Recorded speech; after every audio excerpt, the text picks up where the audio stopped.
Topik yang akan saya bawakan pada siang hari ini adalah kiat sukses menghadapi penderitaan. Kita akan melanjutkan pelajaran kita dari 1 Petrus 3. Dan hari ini kita akan belajar dari ayat yang ke-13 sampai ayat yang ke-22. Mari kita baca bersama-sama. 1, 2, 3. Dan siapakah yang akan berbuat jahat terhadap kamu jika kamu rajin berbuat baik? Tetapi sekalipun kamu harus menderita juga karena kebenaran, kamu akan berbahagia. Sebab itu, janganlah kamu takuti apa yang mereka takuti dan janganlah gentar. Tetapi kuduskanlah Kristus di dalam hatimu sebagai Tuhan. Dan siap sedialah pada segala waktu untuk memberi pertanggungan jawab kepada tiap-tiap orang yang meminta pertanggungan jawab dari kamu tentang pengharapan yang ada padamu. Tetapi haruslah dengan lemah lembut dan hormat. Dan dengan hati nurani yang murni. Supaya mereka yang memfitnah kamu karena hidupmu yang saleh dalam Kristus menjadi malu karena fitnahan mereka itu. Sebab lebih baik menderita karena berbuat baik jika hal itu dikehendaki Allah daripada menderita karena berbuat jahat. Sebab juga Kristus telah mati sekali untuk segala dosa kita. Ia yang benar untuk orang-orang yang tidak benar, supaya ia membawa kita kepada Allah yang telah dibunuh dalam keadaannya sebagai manusia, tetapi yang telah dibangkitkan menurut roh. Dan di dalam roh itu juga ia pergi memberitakan Injil kepada roh-roh yang di dalam penjara, yaitu kepada roh-roh mereka yang dahulu pada waktu Nuh tidak taat kepada Allah, ketika Allah tetap menanti dengan sabar waktu Nuh sedang mempersiapkan bahteranya, di mana hanya sedikit, yaitu 8 orang yang diselamatkan oleh air bah itu. Juga kamu sekarang diselamatkan oleh kiasannya, yaitu baptisan. Maksudnya bukan untuk membersihkan kenajisan jasmani, melainkan untuk memohonkan hati nurani yang baik kepada Allah oleh kebangkitan Yesus Kristus, yang duduk di sebelah kanan Allah setelah ia naik ke sorga sesudah segala malaikat, kuasa dan kekuatan ditaklukkan kepadanya. Saudara, ada seorang ibu. Dia sudah berulang-ulang datang ke pendetanya. Dan dia mengeluh hal yang sama. Dia bilang, "Pak, saya sangat takut. Karena suami saya terus mengancam akan membunuh kalau saya datang ke gereja Bapak." Dengan perasaan bosan, karena laporan itu sudah yang kesekian kalinya, Pak Pendeta menjawab, "Ya, saya akan terus mendoakan ibu. Namun, ibu harus memiliki iman dan percaya bahwa Tuhan akan menjaga ibu." "Oh, tentu saja, Pak. Tuhan sudah melindungi saya sejauh ini." Tetapi tiba-tiba suara Ibu Susan berubah lemas. "Kenapa, Bu?" tanya Pak Pendeta. "Kali ini suami saya mengancam akan membunuh Pak Pendeta." "Oh, begitu? Kalau begitu saya usulkan Ibu segera pindah ke gereja lain saja. Itu yang ada di jalan yang ujung jalan sana." Saudara, ternyata pendeta takut mati juga. Saudara, hidup di dunia ini tidak terlepas dari penderitaan. Termasuk orang Kristen, juga pendeta. Misalnya, ada masalah suami istri, ada yang mengalami sakit penyakit, ada yang dianiaya, ada yang diancam mau dibunuh, ada yang kena PHK, dan lain sebagainya. Persoalannya sebagai orang percaya, bagaimana kita dapat mengatasi penderitaan itu dan menang atas penderitaan itu. Itulah yang akan kita pelajari pada hari ini. Sebab itu, tema saya adalah kiat sukses menghadapi penderitaan. Ada beberapa langkah praktis yang diajarkan oleh firman Tuhan supaya kita bisa menang menghadapi penderitaan apapun. Dan Rasul Petrus mengajarkan beberapa langkah praktis itu kepada jemaat mula-mula.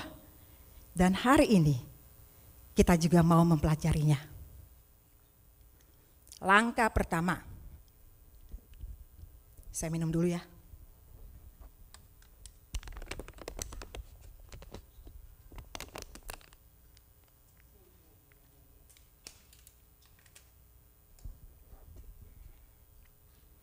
Langkah pertama, jangan takut dan jangan gentar. Saudara, dalam ayat 14b ada istilah, janganlah kamu takuti apa yang mereka takuti dan janganlah gentar. Istilah takut artinya sesuatu yang ada di dalam hati kita. Dan istilah gentar berbicara soal menghadapi ancaman dari luar, yaitu bagaimana kita menghadapinya. Nah, Petrus mengatakan untuk bisa mengalahkan penderitaan, hati kita tidak boleh takut. Dan kalau ancaman itu nyata ada, jangan gentar. Kita menghadapinya bersama dengan Tuhan. Kenapa? Petrus mengatakan jangan takut, jangan gentar. Sebab penderitaan demi kebenaran itu akan menghasilkan kebahagiaan. Bagaimana supaya tidak takut dan tidak gentar? Ayat 13 menjawab, saudara harus rajin berbuat baik. Kenapa orang bisa takut? Sebab manusia tidak berbuat baik. Ada dosa, ada kesalahan. Jadi ketakutan timbul di dalam hati. Tapi kalau saudara berbuat baik, maka tidak ada lagi yang harus ditakuti. Itulah sebabnya kita berani menghadapi apapun bersama dengan Tuhan. Lalu, kenapa Petrus mengatakan penderitaan menghasilkan kebahagiaan? Karena menderita bagi Kristus, menderita karena kebenaran, menderita karena berbuat baik, itu mengandung upah yang bernilai kekal. Dan itulah kebahagiaan yang melampaui apapun, baik kebahagiaan dunia dan kebahagiaan materi. Si Boneng di hari ulang tahunnya berdoa kepada Tuhan. Dia berdoa, dia minta kepada Tuhan sekuntum bunga dan seekor kupu-kupu. Namun Tuhan malah memberinya bunga kaktus yang berduri dan seekor ulat. Melihat itu, Boneng pertama kesel. Dia bilang, kok Tuhan jawab doa seperti itu ya? Minta bahagia, dikasihnya ulet dan duri. Tapi Boneng tetap menerimanya. Dan Boneng menyimpan pemberian Tuhan itu. Setelah beberapa minggu kemudian, Boneng melihat dari pohon kaktus yang berduri itu tumbuhlah sekuntum bunga yang indah dan seekor ulat yang menjijikan telah berubah menjadi seekor kupu-kupu yang sangat cantik. Saudara, kadang kita tidak mengerti kenapa Tuhan izinkan adanya penderitaan. Tuhan izinkan adanya kesusahan. Tuhan izinkan adanya duri, adanya ulat, adanya kerikil tajam dalam kehidupan kita. Tapi sebenarnya ketika tiba waktunya, apa yang telah diizinkan oleh Tuhan itu menjadi sesuatu yang membuat bahagia. Amin. Bagaimana dengan saudara? Penderitaan apa yang sedang saudara alami? Saya tidak tahu. Mungkin karena keluarga. Mungkin karena masalah finansial. Mungkin karena masalah cinta. Mungkin karena masalah pekerjaan. Jangan cepat-cepat mengeluh, saudara. Jangan cepat-cepat ngomel. Jangan cepat-cepat marah atau kecewa kepada Tuhan. Nyalahin orang lain.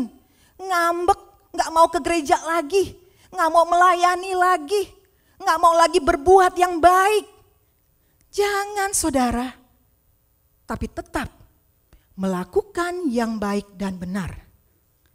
Nanti tiba waktunya, saudara akan melihat Tuhan akan memberkati saudara dengan kebahagiaan dan kebaikan yang bernilai kekal, yang melampaui akal, pikiran, perasaan, pengalaman, dan hikmat. Amin. Langkah yang kedua, siap sedialah dalam segala waktu. Saudara, ayat 15 mengatakan, siap sedialah pada segala waktu. Kenapa kita harus siap sedia? Karena ada yang merongrong iman kita. Bertanya soal iman, bertanya soal pengharapan. Dan ini semua menunjukkan bahwa iman kekristenan itu adalah sesuatu yang menarik. Sebab itu mereka mau tahu.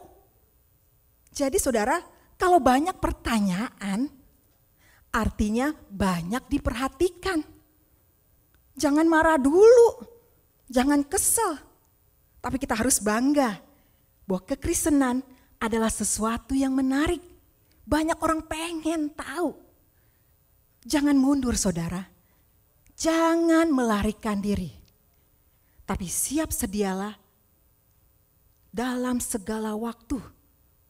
Siap sedia setiap saat memberikan jawaban yang baik dan benar, secara kata-kata juga menjawab secara perbuatan.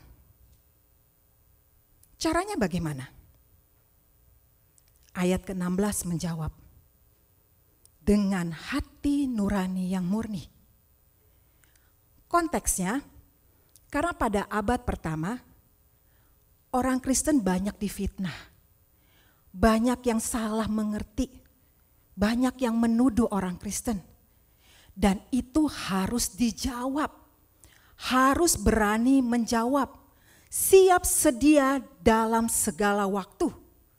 Dengan demikian, mungkin mereka akan, sebagian lagi mungkin mereka akan mengerti, dan sebagian lagi mungkin mereka juga dipermalukan. Itu kata firman Tuhan. Yang tadinya mereka mau mempermalukan kita, tapi akhirnya mereka yang menjadi malu. Orang Kristen itu adalah saksi Kristus di dunia ini. Dan hidup kita ibarat buku yang terbuka yang harus bisa dibaca oleh setiap orang. Sebab itu saudara, siap sedialah dalam segala waktu, setiap saat memberikan jawaban bagi orang yang bertanya kepada saudara. Permisi tanya, saudara siap gak memberi pertanggungjawaban? Jangan hanya NATO, no action talk only, atau memberikan jawaban yang tidak benar. Tapi saudara harus mempersiapkan diri dengan betul-betul belajar. Sehingga kita menjadi orang yang bijaksana, yang punya perbuatan yang nyata selain dari kata-kata yang sesuai dengan firman Tuhan. Saya baca sebuah cerita, Mas Yudi ngobrol-ngobrol sama Mas Budi. Lalu si Yudi tanya, Bud, gue mau tanya nih, tebak ya? Iya, kata Budi. Apa pertanyaannya? Apa yang dilakukan Yesus setelah ia dan murid-muridnya melakukan perjamuan terakhir. Budi pikir nih. Lalu Budi jawab, dia berdoa. Salah. Tebak dong. Dia tidur. Salah. Tebak lagi dong. Dia ditangkap pasukan Romawi. Salah. Ayo, coba lagi. Nggak tahu gue nyerah deh Yud. Ya elah Bud, masa gitu aja nyerah? Jawabannya simple. Apaan katanya? Mau tahu? Yesus foto-foto bersama murid-muridnya. Hah? Iya, dia foto dulu lagi sama murid-muridnya. Nggak percaya? Ada fotonya, mereka foto dulu. Tuh lihat tuh, di meja perjamuan ada fotonya. Saudara, ini cerita humor soal tanya jawab tentang pengetahuan Alkitab. Dan ternyata si Budi pengetahuan Alkitabnya payah. Sebenarnya kan pertanyaan-pertanyaan yang akan dipertanyakan orang lain itu lebih jauh, lebih serius, lebih dalam dari hal ini. Saudara siap gak memberikan jawaban? Saudara, di dunia ini ada 5 macam jenis manusia. Jenis pertama, ada orang yang tidak bicara, tapi juga tidak ada kelakuan yang baik. Ini ibarat patung. Jenis kedua, ada orang hanya bicara, tapi tidak ada kelakuan yang baik. Ini ibarat tong kosong nyaring bunyinya. Jenis ketiga, ada orang yang punya kelakuan baik, tapi tidak bicara, sehingga sulit ditebak. Ini ibarat orang bisu. Dan menurut Gus Dur, tahu kan mantan presiden Indonesia, ada jenis yang keempat. Itu orang Indonesia. Agak unik saudara. Mau tahu? Lain yang dibicarakan, lain pula yang dilakukan. Saudara, mana menurut saudara yang baik? Empat-empatnya tidak baik saudara. Tapi ada jenis manusia yang kelima, yaitu berbicara yang benar, juga melakukan yang baik dan benar. Dan ini adalah orang Kristen yang siap sedia mempertanggungjawabkan imannya dan pengharapannya di dalam Tuhan. Dan jadilah orang yang kelima. Saudara tidak cukup datang seminggu sekali ke gereja hanya untuk mendengarkan Shirley khotbah 30 menit. Atau Pak Edi khotbah 40 menit. Tapi kalau saudara pulang ke rumah, saudara gak ngapa-ngapain. Boro-boro baca Alkitab, dipegang aja tuh Alkitab mungkin enggak. Saudara harus mempersiapkan diri saudara dengan belajar sungguh-sungguh tentang pengetahuan firman Tuhan dan pengenalan terhadap Allah. Makanya saudara perlu datang ke PRT, datang ke Spika, ikut seminar-seminar, baca buku-buku rohani, dan lain sebagainya. Karena sebagai orang Kristen, kita harus mempersiapkan diri supaya kita bisa memberikan jawaban yang baik dan benar. Langkah yang ketiga, beriman kepada kemenangan Kristus. Saudara, dalam ayat ke-18 dijelaskan soal Kristus yang mati bagi kita dan dia bangkit kembali. dan itu adalah kemenangan Kristus. Ayat 19 kemudian dilanjutkan bahwa Kristus turun ke kerajaan maut untuk memproklamirkan kemenangannya atas maut, atas kuasa dosa, dan atas iblis. Dan orang-orang yang percaya di perjanjian lama dibawa ke Firdaus. Dan orang-orang di perjanjian baru, termasuk kita, diberikan jaminan kemenangan, yaitu ayat ke-22. Dan ini sejajar dengan tulisan Rasul Paulus di 1 Korintus 15 ayat 57. Tetapi syukur kepada Allah yang telah memberikan kemenangan kepada kita, yaitu kemenangan Kristus atas maut, atas dosa, dan atas iblis. Jadi kesimpulannya, semua kita yang beriman kepada Kristus akan mendapatkan kemenangan di dalam menghadapi apapun penderitaan di muka bumi ini.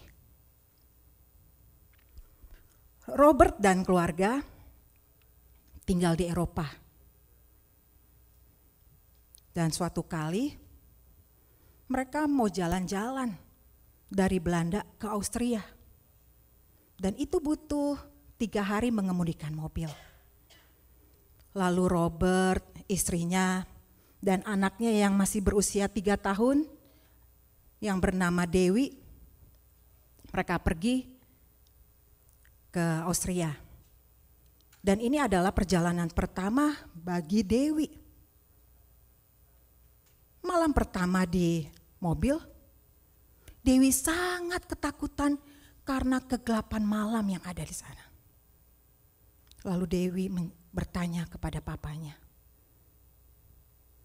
"Papa, kita mau kemana sih, Pak?" Lalu Robert menjawab, "Kita mau ke rumah paman di Austria." "Papa sudah pernah ke sana?" "Belum." "Papa tahu jalan ke sana?" "Mungkin kita bisa lihat peta." "Papa tahu cara membaca peta?" "Ya, kita akan sampai di sana dengan aman." "Di mana kita akan makan, Pak, kalau kita lapar?" "Di restoran di pinggir jalan." "Papa tahu ada restoran di pinggir jalan?" "Iya, ada." "Papa tahu di mana?" "Tidak. Tapi kita akan mendapatinya. Jangan khawatir sayang, kita akan menemukan restoran itu." Dan dialog yang sama ini berlangsung berkali-kali pada hari pertama dan hari kedua. Tapi pada hari ketiga, Dewi diam saja. Papanya berpikir, mungkin anaknya tidur. Lalu dia melihat cermin, ternyata anaknya sedang asik lihat-lihat pemandangan. Lalu papanya si Robert ini bertanya dalam hati, "Kenapa ya Dewi udah gak nanya-nanya lagi? Biasanya kan dia cerewet." Akhirnya papanya bertanya kepada Dewi, "Sayang, kamu tahu kita mau kemana?" "Ke rumah paman di Austria." "Kamu tahu bagaimana kita akan sampai ke sana?" "Tidak." "Terus kenapa kamu gak bertanya lagi?" "Oh iya, saya tidak usah tanya lagi. Dan saya tidak takut lagi. Karena ada Papa yang mengemudikan mobil." Saudara, jawaban si anak adalah wujud iman yang kuat bahwa dia pasti akan sampai ke tujuan dengan aman. Demikian pula dengan janji dan garansi dari Bapa di surga melalui Yesus Kristus yang sudah menang, bahwa kita semua yang beriman kepada Kristus akan diberikan kemenangan di dalam menghadapi apapun penderitaan.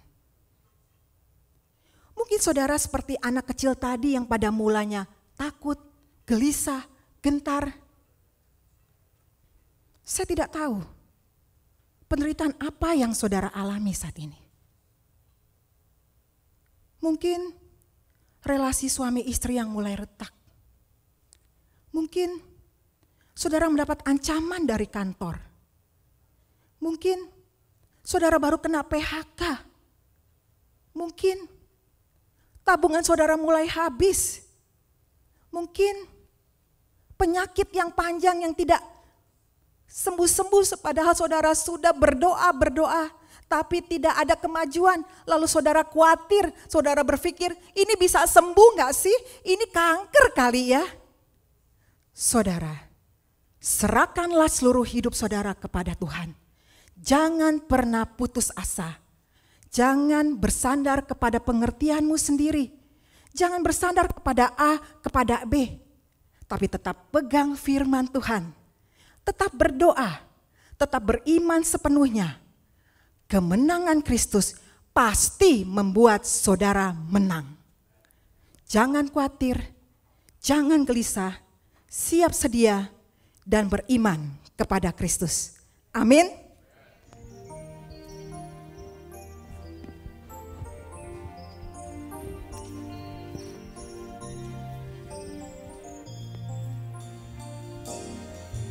Apapun yang terjadi di dalam hidupku, selalu ku berkata, Tuhan Yesus baik. Dalam segala hal yang terjadi, tetap ku berkata, Tuhan Yesus baik. Wanita menaikkan pujian ini, apapun yang terjadi di dalam hidupku, selalu ku berkata, Tuhan Yesus baik. Dalam segala hal yang terjadi, tetap ku berkata, Tuhan Yesus baik. Katakan, kami menyembah-Mu Tuhan. Ku sembah Kau, ku sembah Kau. Tak dapat ku membalas kasih-Mu. Ku sembah Kau, ku sembah Kau Bapa. Ku rindu selalu menyenangkan-Mu. Mari saudara kita naikkan pujian ini sekali lagi. Katakan, apapun yang terjadi, Yesus baik. Apapun yang terjadi di dalam hidupku, selalu ku berkata, Tuhan Yesus baik. Dalam segala hal yang terjadi, tetap ku berkata, Tuhan Yesus baik. Ku sembah Kau, saya undang setiap kita bangkit diri.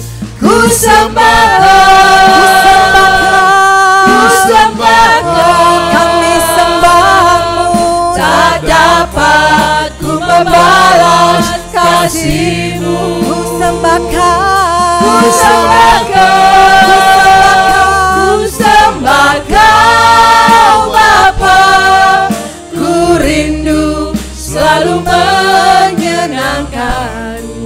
kami sembah-Mu. Ku sembah Kau, ku sembah Kau. Tak dapat ku membalas kasih-Mu. Ku sembah Kau, ku sembah Kau Bapa.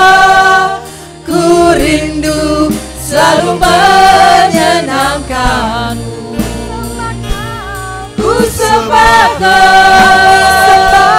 ku sembah Kau Tuhan. Tak dapat ku membalas kasih-Mu.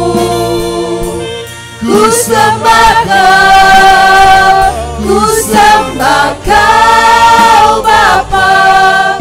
Ku rindu selalu menyenangkan-Mu. Ku rindu selalu menyenangkan. Kami rindu, Ku rindu selalu menyenangkan-Mu.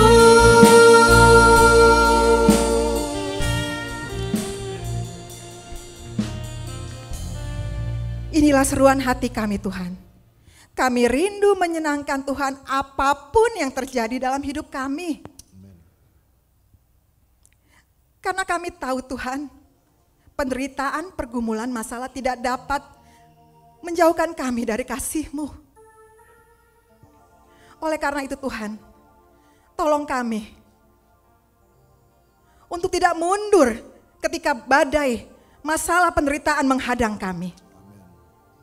Tapi jadikan kami adalah orang-orang yang tetap tegar, siap sedia, beriman sepenuhnya kepada Tuhan.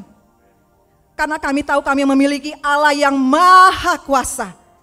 Allah yang terlebih besar dari setiap penderitaan, pergumulan, badai hidup kami. Tolong kami Tuhan, di akhir zaman ini, kami tetap teguh beriman kepada Tuhan. Apapun yang terjadi, kami ingin tetap mengasihi Tuhan. Kami ingin tetap melayani Tuhan. Kami ingin menjadi kesaksian bagi banyak orang. Inilah hidup kami. Tolong kami menjadi orang-orang yang sukses menghadapi penderitaan di muka bumi ini. Karena Tuhan beserta dengan kami, yang berjanji tidak akan pernah sekali-kali meninggalkan kami. Terima kasih Tuhan Yesus. Terpujilah Engkau.